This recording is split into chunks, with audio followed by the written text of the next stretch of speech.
Good morning, everybody. It's so wonderful to be here. I'm sure some of you will have heard that a book was published this weekend. It's the Little Teacher's Guide to Diversity in Schools, written by me, Bennie. And first of all, I have to say, it's incredibly mind-numbingly awesome that this has happened. I've always wanted to write a book. I thought it would be War and Peace, but it turns out it's a little book on curriculum and diversity in schools.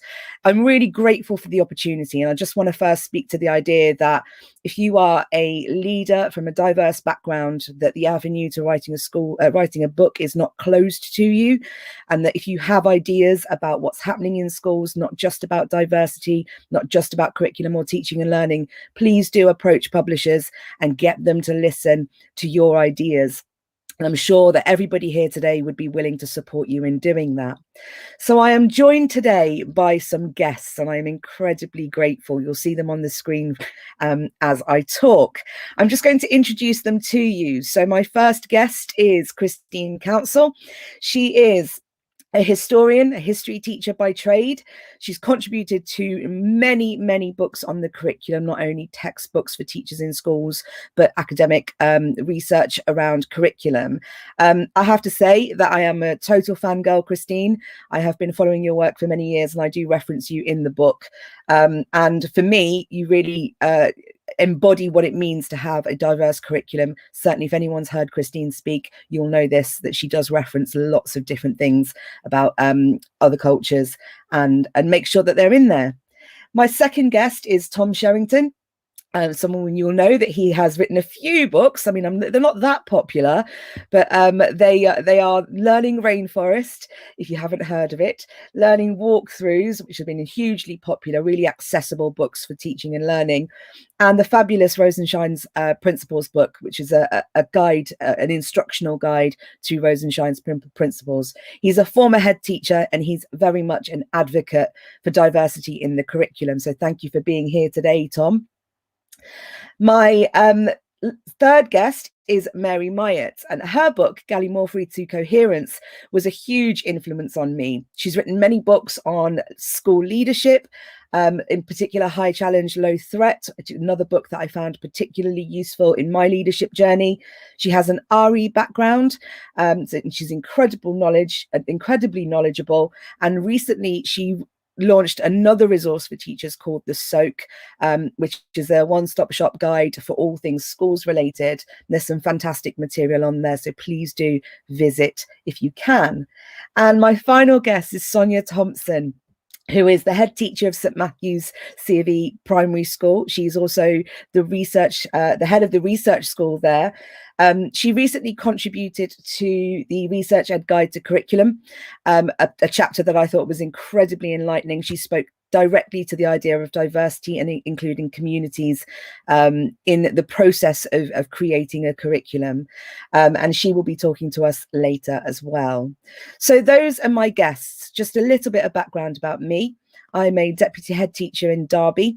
I'm an English teacher by trade, and I've now been teaching for about 18 years. I was in the inaugural cohort of Teach First in 2003. And for me, this book is the culmination of lots of different grassroots conferences that I've attended and done training at. I know Christine's been at some of those sessions, and the conversations I've had with people on Twitter about diversity. And I have to reiterate, this is not a book that's born out of Black Lives Matter or recent events. It's a book that's born out of the knowledge that the teachers have had for years that diversity in the curriculum is incredibly important for the children that we serve. And for all of those conversations, those conferences, we now have a guide, which is one of the first of its kind, and I'm sure there'll be more to follow. So without further ado, I'm going to start talking to my guests. I am no Graham Norton. I don't have any alcohol with me. It's too early, but I'm going to start going through them. Now I'm going to start with Christine. So Christine, I'm going to ask you, can you give us your first thoughts on the book? I haven't paid anyone, so honest thoughts would be welcome. Thank you, Bennie, and thank you very much indeed for inviting me. It's such a privilege to be here just talking about your book. I loved it. I loved it in so many ways, and I would really recommend it to all of the listeners and watchers. I think three things really quickly struck me as very powerful and very moving and very practically useful. The first thing I really liked about it was the way in which you encourage the reader all the way through to embrace subtlety and complexity and nuance.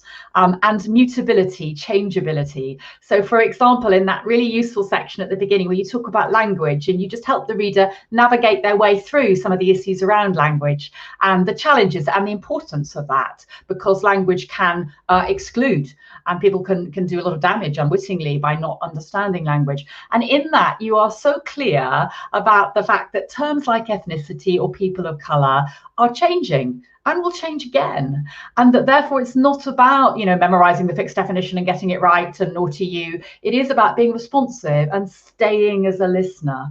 And that, I think that's very uplifting for someone who might be a little bit nervous perhaps in this territory. But it also shows, I think it points to a way of being when you're in schools, in education at any level. And that way of being is that you've got to be in a constant conversation with culture, you know, whether that is through carrying on taking an interest in art, reading novels, listening to political discussion, going to the theatre. It's about staying in conversation with culture to understand these things. It's absolutely not about compliance. It's not a tick list. You can't do it in that way. It's about staying in conversation. And the second thing I think that really struck me was I love the way you challenge tokenism. And you do it in a way that doesn't make everybody feel guilty and bad, because we've probably all done it. But you point to the fact that you know, just choosing some texts by BAME writers and plonking them in, you might feel like you're doing a good job, but that isn't actually having a serious curricular framework. And instead, you might want to think about these big things that unite human beings, like epic texts, or the role of the hero in epic texts. And you refer to the Ramayana, the Epic of Gilgamesh, the Iliad, Odyssey, and seeing those really, really big connections in literature rather than just sort of plonking. And through that, you're creating kind of journeys and structures that create coherence. And I think the final thing I'd say is I just found it uplifting. I was chatting to a leader some weeks ago who said, oh, you know, I must read that book. I expect it'll make me feel guilty because we need to do more about that. And I thought, well, no, it won't make you feel guilty. You'll find it uplifting because it's about the common life that we all share. And so whoever you are, whatever mix of identities you have, you read this book and you think, this is it. This is the common life, and this is my role in serving the common good. And so if I'm studying ancient Mesopotamia, I'm studying what unites us as human beings. And in celebrating diversity, I'm also celebrating what unites us. So thank you for writing it. Thank you for your kind words, Christine. I think, you know, one of the things that really struck me was when I went to see you speak at a conference, and you were talking so knowledgeably about cultures outside of your own and about the histories outside of your own. And I thought, well, isn't it wonderful that someone has taken the time to go and look for these examples, and someone who recognizes that there are these connections. So I have to say, a lot of this is down to you and your inspiration. Can we just focus on your history work, actually, because it's fascinating to me, and you've worked extensively on curriculum design, particularly in history. What principles have you used in modeling a rich and global curriculum map in your subject area? Okay, I thought hard about how I was going to sum this up quickly because it's big and complex. And I think I'm just going to plump for two or three things, two or three principles. I think the first thing I would say to leaders of history, or to senior leaders who are supporting their leaders of history, is challenge your own assumptions about centers of gravity. So, of course, as you say in the book, you know, you live in Britain or you live in India, and therefore you might major on some narratives that relate to that part of the world. Of course, that's right and proper. But we need to teach children that they are in the world, but not the center of the world. And therefore, you want to read things that challenge your sense of where the kind of drivers were in the world. And if your history curriculum is too kind of Brit-centric, you do get a sense that sort of Britain is the primary agency in the world.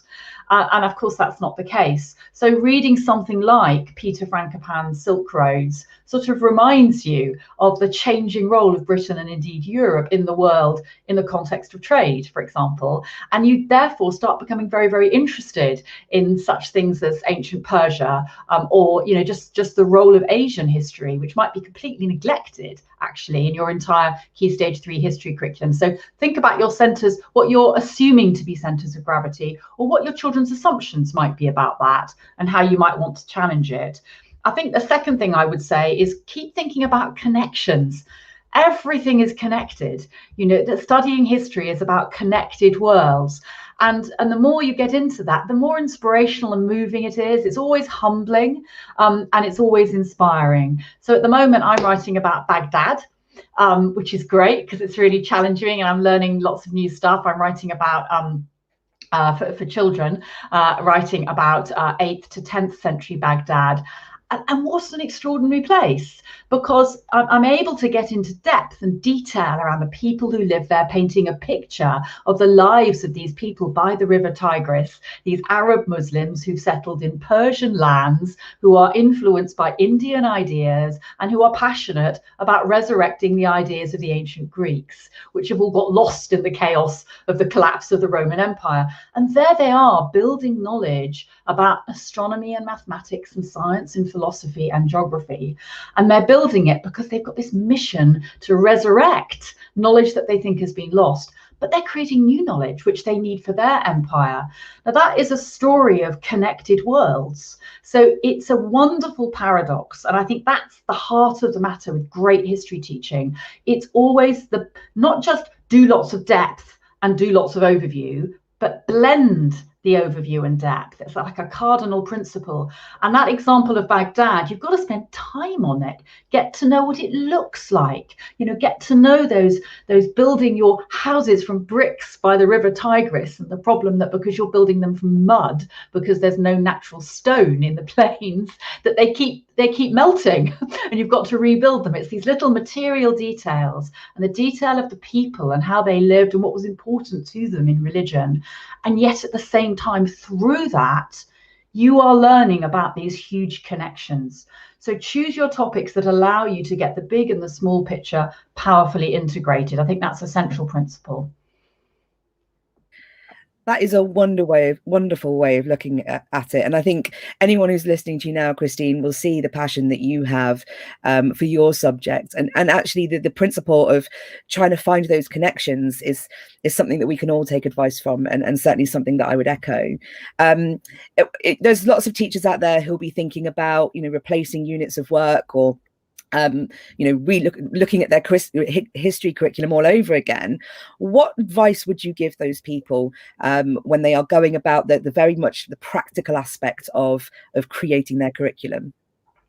I think that I would say start small, make a small change and reflect on its impact.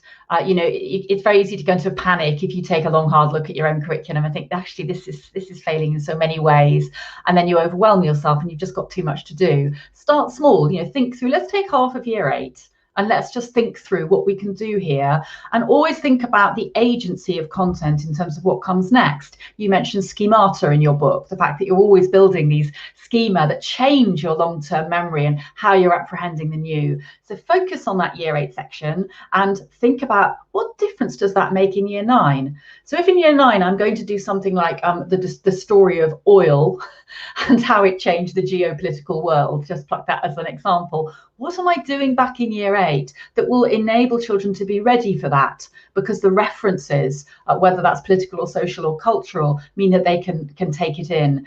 And that's a very important point, because sometimes people are nervous about broadening their curriculum because they say, well, in the end, there just isn't enough time. The curriculum is finite, and that's very true. But as I always used to say when I was training teachers at Cambridge, there is always plenty of time.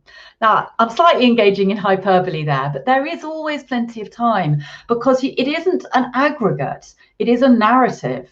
And if you think the economy of style that a novelist or a film director uses just to plant ideas so that later we see the resonance and we see the significance of something through its resonance, that's how you do it. You make sure that the word caliph or the word sultan, if you're doing, is not new and foreign by the time they reach year 9 because of what they did in year 8. So they've got available space.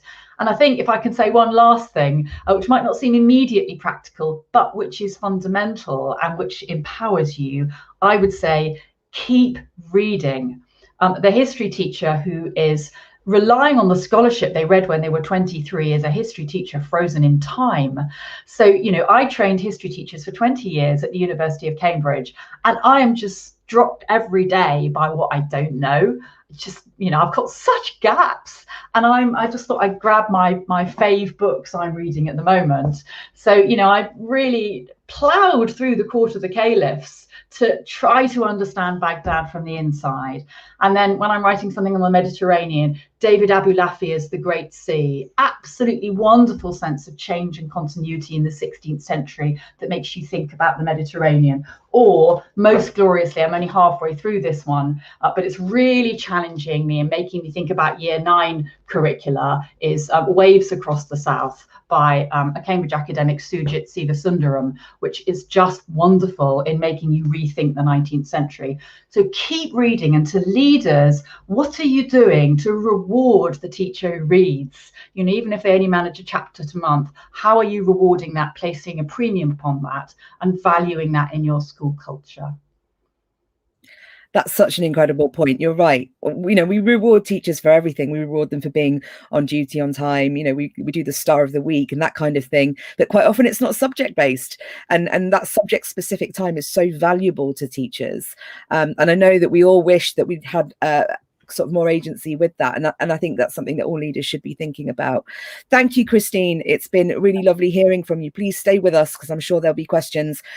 One comment that we've had from Paul in the comment section, he said, "I wish you had taught me history," which I think says it all. So I am going to go on to Mary, who's been nodding and smiling all the way through that. Welcome, Mary. Can we have your first thoughts on the book, please?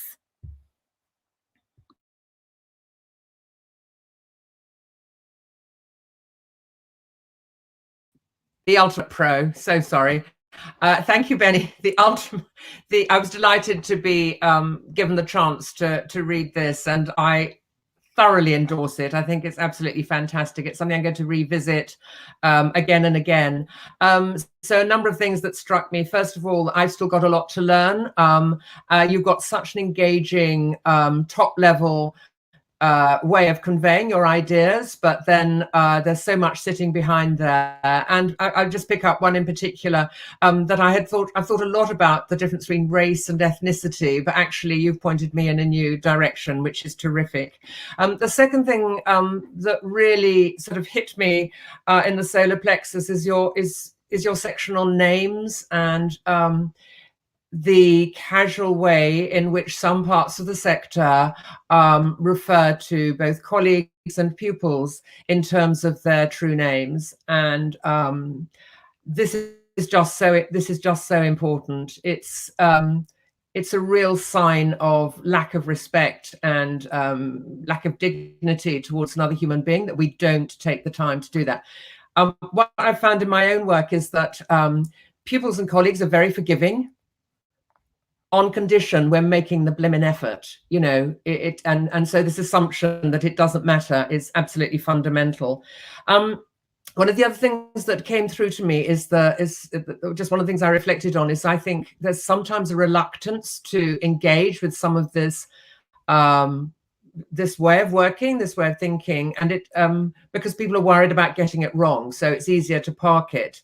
And I used to find this when I was advising a lot on religious education, that people were so fearful of, you know, not using a prayer mat correctly or storing a copy of the Quran correctly in the classroom. So, well, if you don't try and be prepared to put it right, then your children are missing out.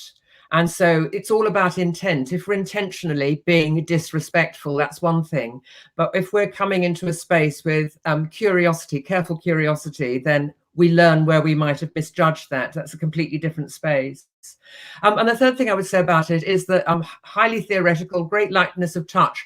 But I always worry when there aren't things that show me what I can do tomorrow in the classroom. So you've got this wonderful balance of how this can be incorporated in the classroom. So I thank you very much indeed. It's a terrific resource, and I know it's going to be so helpful for colleagues across the sector. Thank you for sharing that. Something you've just said has really struck me about that that carefulness that you need, about the care and attention that you need when you're talking to people, and that, you know, you can be scared. And lots of people ask me, you know, what if I get it wrong? What if I say the wrong word? What if I use the wrong pronoun? And like you said, people are forgiven. People are forgiving if there's a sense of care, and a sense of caution. And I think that's what we need to take away as school leaders. Are we giving permission for people to make mistakes and to be forgiven? And that's something that I think is really, really central to my beliefs. Mary, just on leadership, it's a tough job, and there's so much going on in school leadership at the moment. You've been guiding others in the field for years. What advice would you give to why should diversity and equity be on the radar of every school leader? Well, it's something I took quite a lot, particularly in relation to the intent of the curriculum that lots of schools are spending time about. No bad thing, in my view. And so where this comes up is when we're thinking about not particular individual subjects, which are obviously important, that's a separate piece of work, but how in this community is the curriculum, you know, truly meeting the needs of the local community, and also widening out into the place in the world. So I quite often say to colleagues, you know, if you're in a school and you're concerned either on two counts, that it is quite monocultural, the community, what are we going to do to expand that? Or we're in a context where children might be coming into schools with quite narrow-minded attitudes to people who are different from them. Now, this is never a blame game, but I do think that through the materials we select, we are opening and expanding colleagues' horizons. So two very quick examples, you know, something like The Arrival, Sean Tan's Arrival, being incorporated in some of the work. I also highly rate the work of Lifter, world-class documentaries about individuals and communities from around the world, that I just think is an entitlement for all children to see, but particularly important where you're in communities, as you've identified, which might not have the benefits and the gifts which a wider community brings. The other, you know, just in terms of being in communion and community with one another, but I think too that if we are lucky enough to be in a context where we can, which is diverse, to kind of flip it just to get people thinking about this, is that what is it? What are the gifts? What are some of the things that are going on in some of those communities that could be brought into an aspect of the school's work? So I'm thinking here of a school in Birmingham, in Smethwick, the Victoria Park Academy, where they've identified that a high proportion of children are coming from homes where English hasn't been spoken at home for a couple of generations or so. Now, instead of thinking of that as a deficit model, they flipped it and said, what could the whole, you know, the adults and the children in school learn from some of these families? And they identified food and cuisine. So lots of lovely stuff going on around that. But then they took it a stage further, and there's a business set up run by the children where they are not just printing and making available the recipes, but also sourcing the herbs and spices. So I then say to people, particularly when they're working in monocultural, nothing is truly monocultural, you know, what could you learn from that, rather than seeing the colleagues that your families, the communities they're coming from, particularly if some of them might be disadvantaged? What actually, if we looked closely, could we draw in a light touch way that is going to sort of kind of draw this together? And the final thing I would say, because I'm conscious of time, is that more widely this work around inclusion and it not being a tick list or just tokenistic.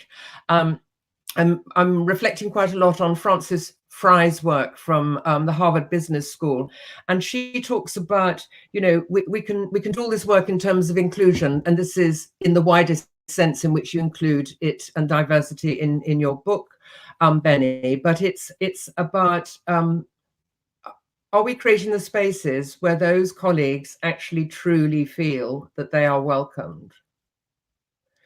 That there's this deep sense of hospitality, that their gifts are drawn on to make a contribution to this community? Or is there this sense, which I think is widely documented, that they might be present, but actually are they truly part of what is meant to be going on? So I think there's really big subtle work to be going there. So it's there might be overt inclusion and equity, but is it truly inclusive of the people who have been brought in whatever characteristic they might have? And of course, we all have a characteristic, don't we? This isn't one or the other. You know, we've all got stuff to bring. But I think in this more purposeful way, it's actually how is this lived, not just laminated, to paraphrase Contender Charlie. See, I always thought that quote was you, Mary, 'cause that's where I heard it first. Living your values, not laminating them. And that's come via my colleague Catherine Wright, and she got them from Contender Charlie. I tell you, the amount of tweets I've had to put out to correct that. But as my father used to say, there's no copyright of good ideas, just as long as you acknowledge them when they're misattributed. No, that's wonderful. There's so much to think about there, and your broader thoughts about, you know, schools becoming spaces that are inclusive of all of those different identities is not just something that rests in the curriculum. It rests in your school website. It rests in, you know, what's on your walls. It rests in your prospectus. You know, people will come in, you know, want to work at your school because of who you put yourselves out to be. And some schools have been really proactive at actually saying, can you look at my website? Can you try and do an audit for us? And I was like, well, you don't need me to do it. You don't need to be Brown to audit someone's website. You can look at it yourself and go, well, who is represented? And what message do you send out about your institution? Thank you, Mary. That's been really, really useful. I'm conscious that Tom is waiting in the wings. So I'm going to move on to Tom now. Tom, what do you think of the book?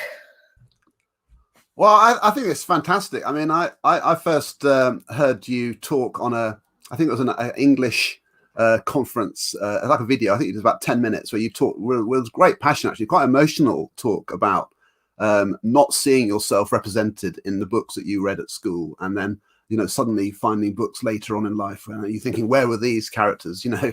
And I thought that was very powerful. And then listening to you on a curriculum masterclass that you gave a couple of weeks ago, which was, again, incredibly strong. And so the book just sort of brings that up, you know, brings all that sort of power, I think, to readers. But it's done in this way that other people have already said, which is it doesn't have a sort of polemical feel about it. It's got a sort of nice blend of serious, you know, but also functionality. So it's kind of even like the sort of notes pages. It's like, you know, get right all over this book, and it's got some really, really important questions. And for me, there are some chapters there which I think are great. You know, the thing about curriculum, citizenship, and for me, the word I've taken from you, which is I think, and I know you've told me it's not your word, but it's this idea of usualizing. I think it's such a powerful idea.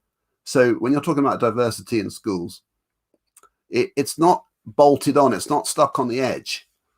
It's not, oh, and let's remember these people. It's usualized. So, and I think that's a really powerful idea. Very, very well captured, so that you're trying to embed these things as kind of ordinary, you know, the characters in history, the characters in literature, and other references, you know, aspects of representation, but also the stories, the narratives. They're just the normal. So a kid coming to your school isn't suddenly seeing this diversity as something other than just every day. It's just part of the school. And I think that's actually quite a challenge to achieve that. But I do think that's useful because it means you stop sort of doing, it means you move away from things like Black History Month and start doing Black History 365. You know, that's the kind of mentality we should be looking for. And I think you capture that really well. So I think it's a great job. I mean, you're covering a lot of issues there. It's like a stimulus for lots of other conversations, isn't it? It's like you're going to go and have about 25 areas to think about because you're saying, go and look at this, go and look at this. And I think it's a great book to sort of like get people thinking and talking. Thank you. But certainly, yes, you know, originally, you know, the book was very much it's a little guide, and it's for the individual teacher. And to try and get some of the big ideas about curriculum and about society into a book that's essentially 100 pages long, that I did find really challenging, and I did have to kind of really think about what went in, and what I needed to signpost people towards. And so hopefully people will find that I've referenced things that they can go on and take on for themselves. And I do think giving teachers that responsibility, handing it over to them, is really important, because otherwise it's just sort of that top down, do as I say, rather than actually go and think about this. Thank you, Tom. Now, Tom, you've been a really vocal supporter of diversity matters, and I think you've been really public about it, especially on Twitter, and you've modelled your own journey. What process have you been through to become more aware of the issues that are going on with being an ally? Oh, a couple of things. I mean, first of all, I'm just massively conscious of all the mistakes I've made. So, and I just think there's so much going on. I mean, it's more currently since the Black Lives Matters movement, back in sort of May and June, and a lot of books and a lot of people pushing those books forward. And I mean, I've read a lot of those things, and I do find it really interesting to just listen to people giving their perspective. Like, Jeffrey Boache's book, Blacklisted, to me was just mind-blowing about all the different terminology and how it affected him emotionally and sort of personally and professionally in all these different terms. And it's the complexity of the language, and you allude to that in your book. So that's one thing, reading books like that, but also just that, lots of debates going on around, for example, transgender identity. And I mean, I've had an experience as a school leader of supporting a teacher through gender reassignment, and I've got experience of sort of the complexity of that in a real world situation. So I feel like, when you've dealt with a real person who has had all this whole history and gone through that transition, you sort of see it slightly differently, maybe. And also, I've been in a school where we've tried hard and not succeeded. And one of my sort of examples of that is, trying to go down the path of being a Stonewall champion school and doing a lot of work around LGBT, but not always getting it right, and sort of ending up doing things like making toilets which were actually sort of nobody wanted to go to rather than everybody wanted to go to. I remember a story of this year 8 boy showing parents around on open day saying, and if you're gay, it's okay because we've got these transgender toilets for you. And it's like, oh God, you're thinking, we knew what we were trying to achieve, but we just hadn't got it right, and the language was confused in his head, and the spirit was there, but it's not easy. So I think my sort of history of making mistakes has made me think, this isn't easy, but it has to be done. You have to go there, and on a lot of different levels. And I think the issue around curriculum is interesting because the way you phrase it makes you feel like it's a no-brainer. It's not a big sort of campaign. It's not sort of uber political, and you don't have to take a stance. You don't have to worry about the government guidelines about it being illegal or not. And all that seems to be like massively noisy out there. It's just really sensible, humanistic stuff about making sure every child in your school feels the curriculum is for them and they're part of it. And I think, who doesn't feel strongly about that? I mean, I think that's important that we get that right at the center. It's that inclusion. Inclusion is, for everyone, obviously, but it's not some giant statement you're making. It's just part of, running a good school. So I feel quite strongly about it all, but at the same time, I recognize it's not easy. So, and you're helping. I mean, that's the thing. I think that books like yours are just going to really help a lot of people. Thanks, Tom. I think it's, as you said, this fear that perhaps is out there in the public domain about, if I mention Black Lives Matter, or if I mention, that I'm doing diversity in the curriculum, will I be somehow vilified for it? If I, am I putting myself at risk? Am I putting my career at risk? And that makes me really sad because, this is just about human beings. Like you said, it's the humanist approach to curriculum building. It's like who are the bodies in your classrooms? Who are the bodies in your schools? And finding out what works for them is really important. There are people who say it's not needed, that actually we should be focused on other things. And I'm sure people watching will have heard some very big voices saying, actually, no, we need to do X, Y, and Z because we're building a cohesive British society, and we don't need to be looking at diversity from other cultures. Do you have any comments on that?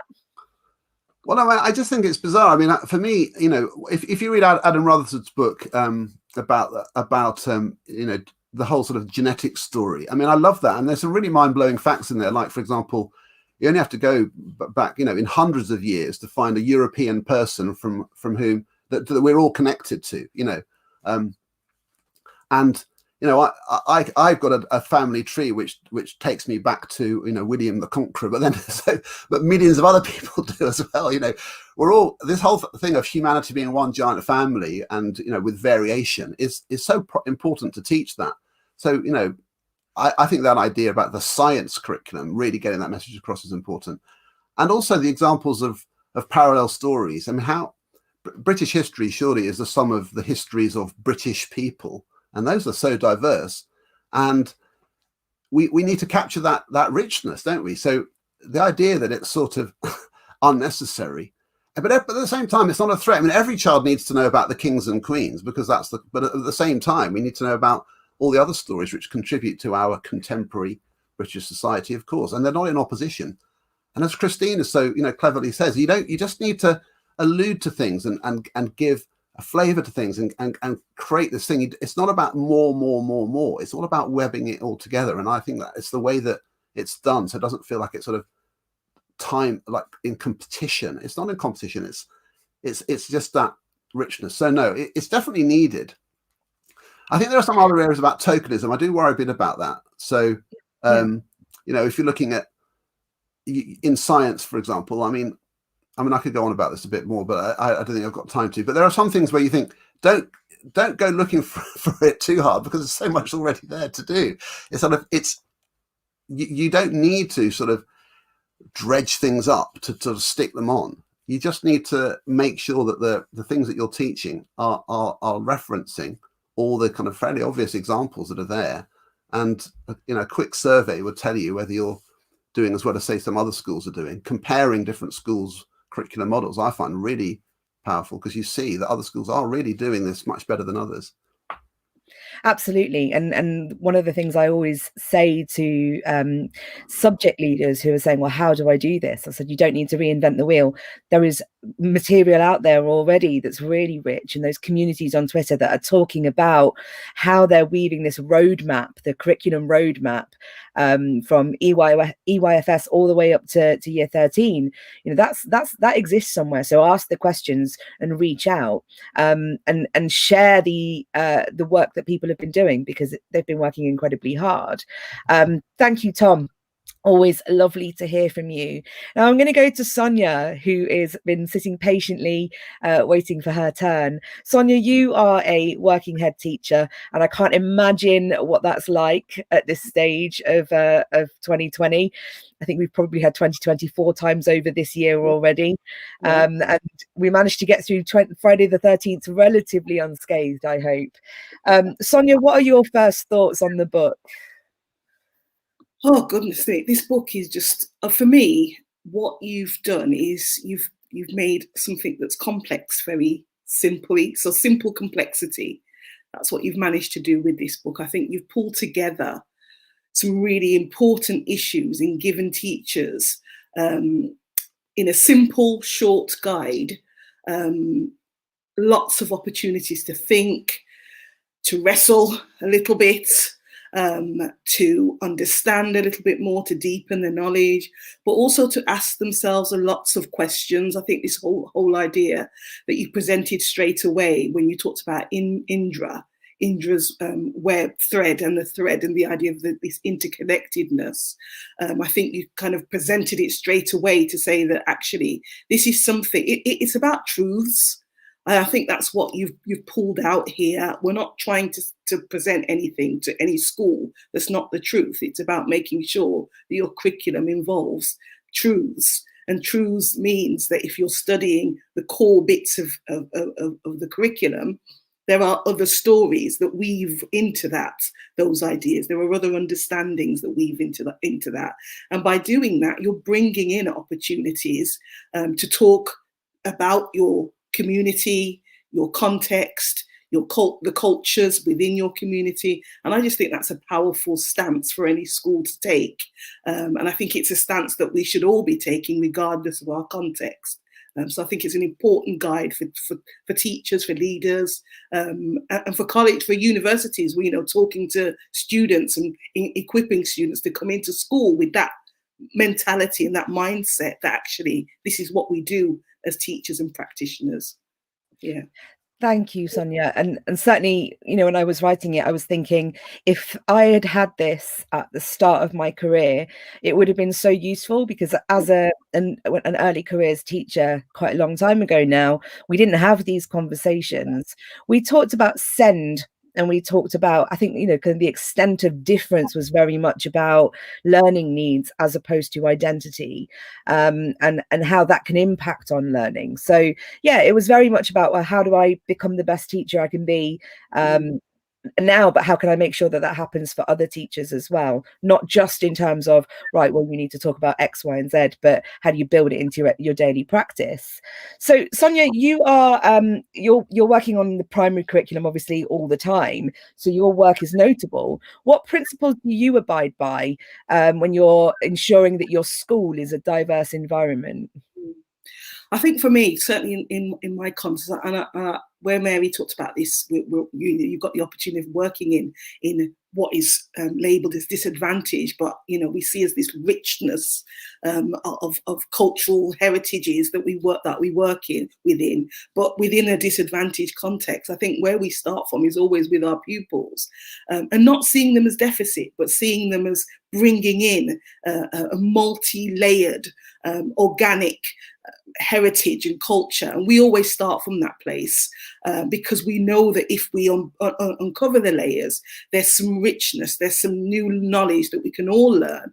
And I think once you start building a curriculum on a table of respect, because I think if children understand that we want to find out about you, we want to know who you are, where you've come from, what's your journey, what's your history, then children want to learn from us. And I think regardless of the type of curriculum that we're doing, and I'm very much in a space where a knowledge-rich curriculum is what I advocate, I also think that there is a cultural capital that our children bring in themselves, and we've got to start uncovering that first and then build on those layers on a basis of respect. So that's where we start from. That's where we start from. But there is a core, and we understand that core. But as I think everybody's kind of quoted Christine so far, there is this hinterland of narratives and stories and fantastic opportunities that we can build into our curriculum.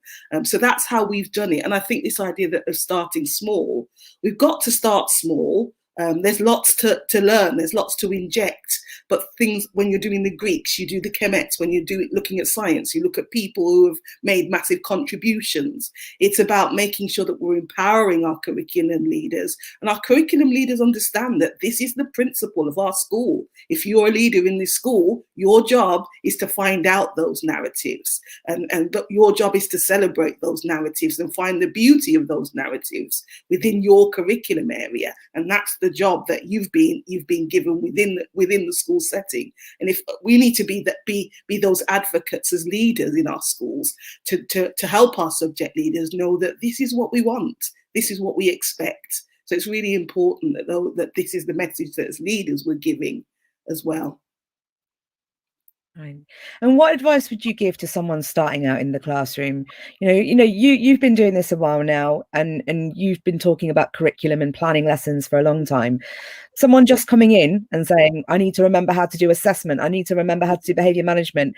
It's quite an ask to say, I need you to remember how to do diversity and equity. What advice would you give them? I think read this book. That's what you need to do. That's the first thing. That will help you on your journey. I'm laughing, but I think this is what this book is about. It's uncovering the beginnings of the thought processes that you need in order to start thinking like this. I think if you're a new teacher, we talk about reading. Being a reading teacher, and I'm a massive advocate of teachers who read and readers who teach. And I think it's vital that as teachers we don't just stop reading as we enter into our schools, but we read and read and read, and then begin to think about how we can inject those narratives and stories into our daily lessons. So again, it's not about massive changes, but it's about taking on the challenge and seeing it as a thing that I've got to do, rather than something that somebody's telling me to do. It's part of what you should be doing as a practitioner. So start small, but read about it. I think that's fantastic. So as readers as teachers, teachers as readers is going to resonate with me. It's going to stay with me. Is it not you either? No, Oh my God, none of us have said anything. I mean, sorry, Sonia, what was that? Teresa Kremin's. Teresa Kremin, absolutely. I do think that that's incredibly important. And recently at my school, we did a subject symposium session where all subjects were given time to do an hour's worth of kind of reading and research, and just to go away and start exploring different avenues. And our English department focused on historical context, Elizabethan and Jacobean context for Shakespeare. And then the whole school had time to come back and feedback to other departments. And that was such a powerful moment. And not only did we cover some of the more canonical ideas, we covered the idea of kind of bodies and identities in Shakespeare. And it was that kind of rich conversation that sometimes we lose as teachers. And I think as leaders, if we give time for that to happen, the time and direction to go away and read, find out about your subject, that's one of the most powerful things that leaders can do for their teachers. So we've come to the end of the individual sessions. I have a couple of questions, just general questions that you may or may not have time to have had time to think about. So my question is, and I'm going to start with you, Sonia, if you could have free reign to insert one topic, one person, one book that showcases diversity in your curriculum, what would you choose? I'd probably invite in David Olusoga, and I'd read Black and British, and I think everybody should read Black and British. The primary version, I think he's kind of made a primary, secondary, key stage 2, 3 version of short, essential history. And I think if you read that as your basis for understanding the Black presence within Britain and celebrating the Black presence within Britain, I think it's a great start. And if he could come into my school and just empower everybody, I'd be really proud. So yeah, that's a great book, great person. He's fantastic. Exactly inspiring. Yeah, absolutely. And the work that he's done in making sure that his academic work is accessible to young people. I think if we had more historians and more textbook writers really creating that academic, the version for children, that would be amazing. And I know there's been talk about that. So thank you for flagging that. What about you, Mary? What would you include? Oh, Mary, you're on mute again. At least you can't hear me swearing as I mute myself. Pro secondary. Anyway, so I'm going to take it from a slightly different angle, and that I just want to shift the way we might think about this. And it is that I don't believe that this is something that is something we're doing for others. I think that our own selves are richer when this is offered to us. So if I'm a child in a classroom and I'm being taught the background to zero, where did zero come from, for instance? This is not some kind of tokenistic, my own expansion of myself and the world. Right. So I just slightly worry about some of the narratives there might be around this, in terms of this is something which is done as an addition to make other people feel better. This is about all of us. I am more knowledgeable through some of this. The children in my classroom, so I'm just arguing it's their entitlement. So sorry, it's not what you asked, but it's just something I wanted to get in. No, that's absolutely fine. It's certainly something I advocate for in my book. So it's an odd question for me to ask. It's just really interesting to hear your ideas. That's all. So thank you for sharing that.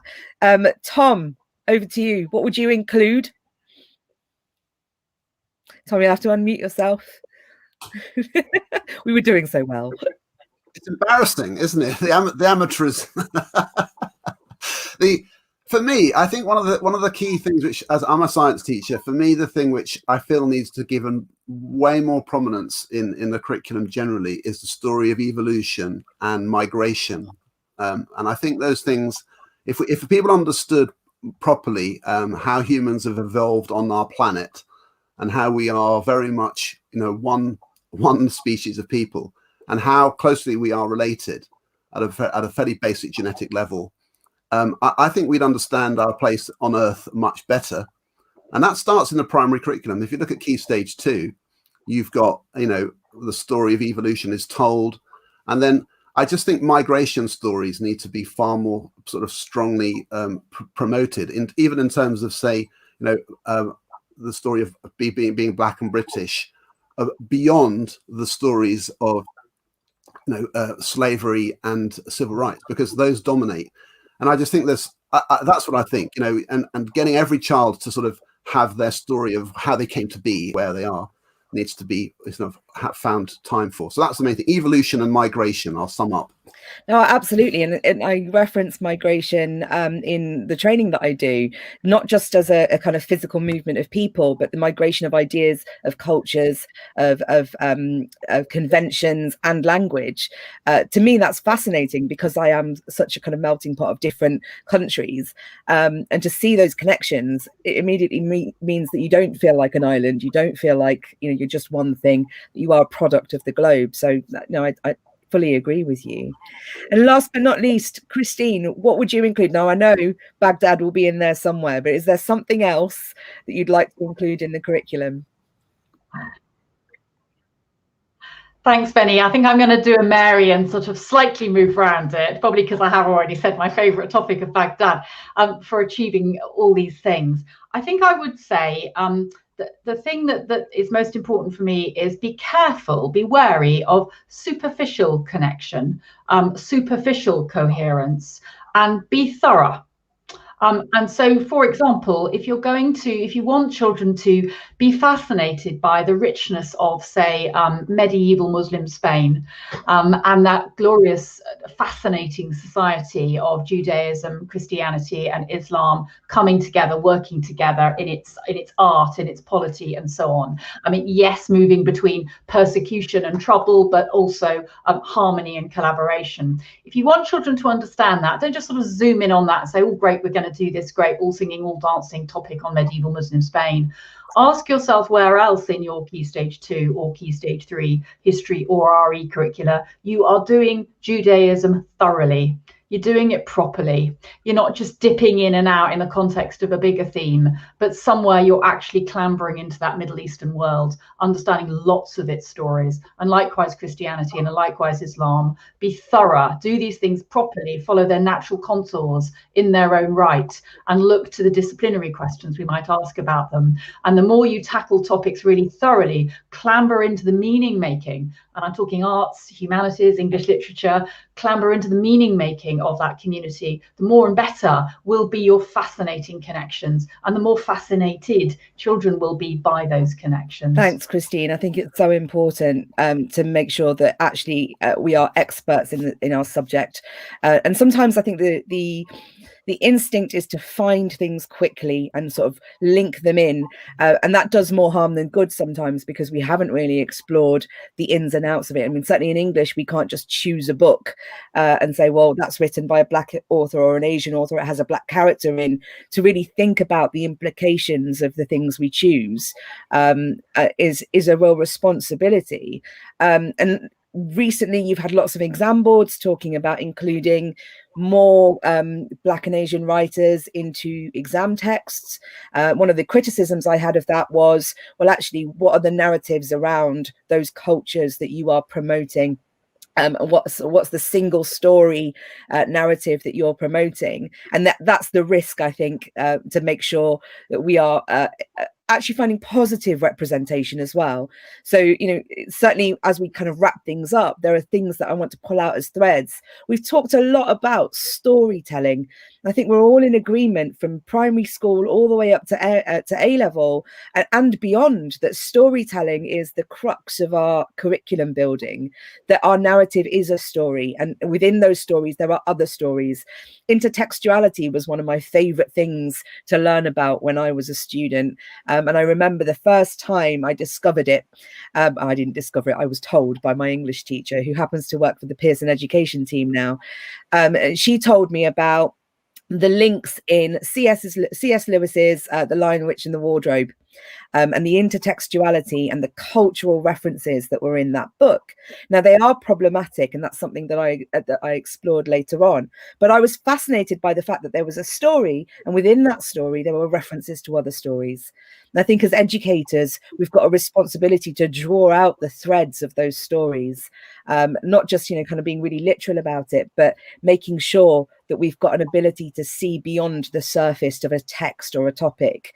And that's the advice I would give to people starting out in their careers, to go and look for the stories surrounding your subject. Go and look for the faces of your subject. I use an example of cartographers, for geographers. You know, who are the faces of cartography in history? They are not just white Western European men. There's a huge tradition of map making from the Middle East. So go and find out who they are. And when you find out who they are, that's when you can start to showcase, and that's when you can start to feel like you're able to give the full story around the curriculum. So we are coming up to the last few minutes. There's been very few questions, actually, just a lot of really positive comments. So Tom, you've been called wise. Julie has said, I want you all to be my teacher. So there's some strong praise here. Lots of agreement about pedagogy and curriculum. People talking about you being inspiring and having to watch the recording again because they've got so many notes. And people are looking forward to reading the book as well. I should probably mention that too. And there's a couple of questions, and I think we've touched on them briefly, so I'm not going to spend too long on them. Mrs. Dixon says, how do we encourage staff who are scared of engaging in the diversity conversation? Does anybody want to speak to this, or shall I pick on somebody, like do some cold calling? This is where we all freeze. Mary, is that you? You're unmuted, so I'm assuming you want to talk. Oh no, you've muted again. It's fine. I forgot to unmute myself. So yeah, it isn't if we're all too embarrassed to do anything, you know, nothing ever moves on. And, you know, so like, I think we need to get over our sense of sensitivity in terms of towards the people we're trying to make, you know, do this with and for, and be prepared to make a few mistakes. And it's like, because I think it can sometimes be a bit of an excuse, actually. I'm not saying that's in every case, but oh no, this is too difficult, so we don't need to talk about it. Actually, it's incredibly interesting and it is sensitive, and that means we just need to have our antennae fine-tuned to pick up on that, and also to be explicit and saying, no, I'm interested in this, I might get it wrong, please put me right. I'm here because I'm curious, and we want to get this right for all our children. Absolutely. So we've got you know, lots of examples of how leaders have been doing this. They've been encouraging people to put it as part of their performance management targets for subject knowledge development, and they've been providing time within the curriculum, directing staff to think about it. So it's less an individual choice than it is something that the whole school is doing. And there will be people who are doing it on their own, but there's other people who are doing it at schools. Sonia, go for it. And I would say, Bennie, that I think sometimes we've got to take that choice away as leaders and say that this is our culture, this is our school, and if you are part of our school, this is what we do. We'll give you time and we'll support you to do it. I think that's the other thing. There needs to be time and space given for staff to go on this journey. But if it's embedded within your culture and values, staff know that, they get a sense of that, and that fear factor is taken away because they know that this is the dialogue within our school. This is how we present our curriculum to our children. And actually, you're being quite subversive if you don't do it within our school. So I think we've got we've got to empower teachers to understand that, you know, when you come into spaces, this is what the culture of that space is. So yeah. Tom, did you want to add something? Yeah, my main sort of thing to encourage people to do is to keep it authentic. You know, don't stick things on. I've seen this happen too much. You know, don't go looking for things which are like giving yourself a little, you know, diversity gold badge if it's not a fundamental part of your curriculum. Because there's enough else to do. And I do think to stop that happening, you do need someone to take an overview at a school level, because there's obviously a lot more. For example, you know, there are some teachers who just need to focus on how they explain to add fractions better. You know, that's their focus. And they don't need to be chasing a kind of diversity path for them at that time. But in their school, somebody needs to be looking across, and it's not every teacher's priority at that point of their development. And it's important that people, you know, still teaching everybody really well in your subject discipline is probably the most important thing. So I do think that coordination of activity is key at a school level, so that you don't have people sort of chasing things in some sort of ad hoc, messy way, and then ending up with tokenism. So authenticity is absolutely paramount, I think. Thanks, Tom. I really appreciate that thought. And yeah, there are lots of people saying, well, should I do a display in the corner of my classroom? And the thing that I always come back to is, please don't put shrines to gay people or black people in corners of your classrooms. It's not okay. Please make this a part of what we're doing. Christine, I'll leave it to you for final thoughts before we wrap up. Thanks, Benny. I'm going to build on what the others have said and say that, you know, we all know that leadership isn't just about creating systems or creating culture. It's about embodiment. You have to embody it yourself. And so building on what Mary said about it being enjoyable, you've got to show that you're enjoying doing it, because it's fascinating, it's interesting, and it's not a bolt-on, as Tom has repeatedly said.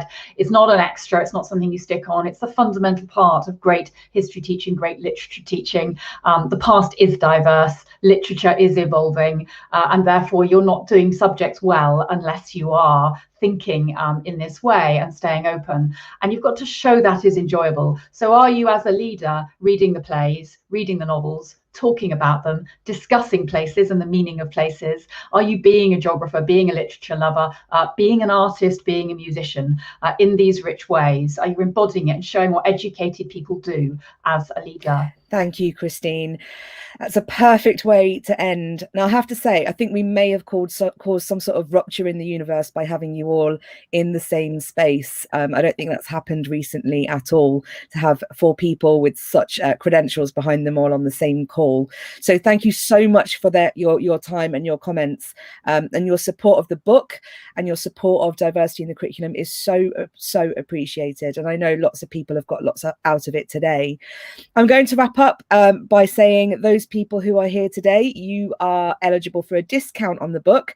So Richard will put up the discount code. So if you go to the Sage Publications website, you can use this discount code to buy the book, if you haven't done so already. And all that's left to say is thank you. Thank you to all the people who've taken the time to come today, all the people who've taken the time to comment on Twitter. And I really do look forward to hearing your feedback. We are always learning, and there's always more to be said. Have a lovely Saturday. It's a bit wet and rainy outside, but please do have a good day and take care of yourselves. Thank you.